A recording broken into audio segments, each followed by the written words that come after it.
Una-una, papasalamat ako sa tiwala sa consider.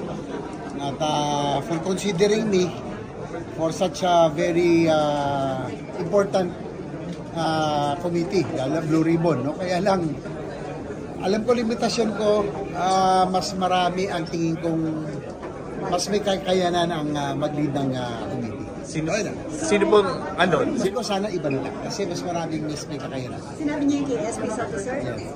Sir, sino po naisip nyo? Sino yung Rin eh.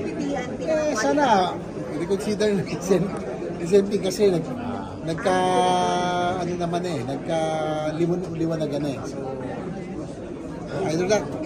Ewan ko, pag-usapan na sila sa majority talks na. Kasi walang may gusto ngayon sa ngayon eh. So, yeah, tsaka nagkaliwanagan naman eh.